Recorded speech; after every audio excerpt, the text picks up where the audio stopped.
Nơiថ្ងៃចូលឆ្នាំដែលខុបគ្រួសាររីករាយមានក្មេងម្នាក់ជ្រើសរើសផ្លូវខុសហើយក៏ចិត្តបាត់បង់អ្វីដែលមានតម្លៃបំផុត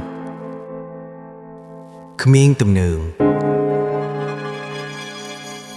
នៅភូមិមួយនៅជនបទមានក្មេងប្រុសម្នាក់ឈ្មោះវីទូគាត់ជាក្មេងទំនើងដែលមិនស្ដាប់ពីឪពុកម្ដាយទាំងថ្ងៃចូលឆ្នាំខ្មែរក៏គាត់មិនចូលរួមជាមួយគ្រួសារទេរាល់ឆ្នាំពេលចូលឆ្នាំមកដល់ប្រជាជនក្នុងភូមិចូលរួមលេងល្បែងប្រពៃណីដូចជាបោះអង្កាញ់លាក់កន្សែងនិងរាំលេងសប្បាយជុំគ្នាប៉ុន្តែវីទូវឹងគាត់ជ្រើសរើសទៅជាមួយមិត្តភក្តិទំនើងដើរលេងយប់ផឹកស៊ីនិងបង្កការរំខានដល់អ្នកដទៃឪពុករបស់គាត់ជាមនុស្សសាមញ្ញប្រាប់ថាកូនអើយចូលឆ្នាំមិនមែនសម្រាប់តែសប្បាយទេតែសម្រាប់គោរពបុព្វបុរសនិងនៅជាមួយគ្រួសារតែវីទូមិនស្ដាប់ឡើយគាត់គិតថាជីវិតគួរតែសប្បាយមិនចាំបាច់គោរពអ្វីទេថ្ងៃទី1នៃចូលឆ្នាំវីទូទៅលេងជាមួយមិត្តពួកគេបើកម៉ូតូបន្លឺសំឡេងខ្លាំងនិងជិះលឿនតាមផ្លូវភូមិមនុស្សចាស់ៗមើលដោយការព្រួយបារម្ភ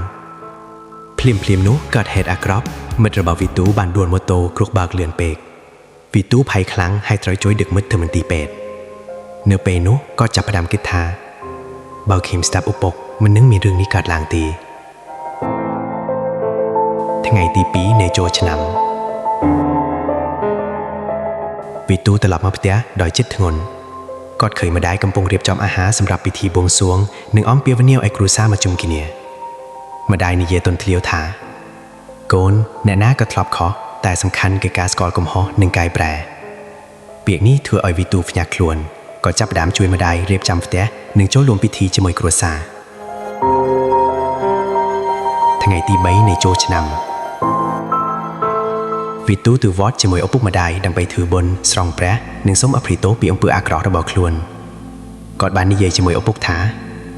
ប៉ាឃីមសុំទោសឃីមនឹងកែប្រែខ្លួននិងក្លាយជាកូនល្អឪពុកញញឹមហើយនិយាយថាមិនយឺតពេលទេកូនអើយការផ្លាស់ប្ដូរចាប់ផ្ដើមពីថ្ងៃនេះ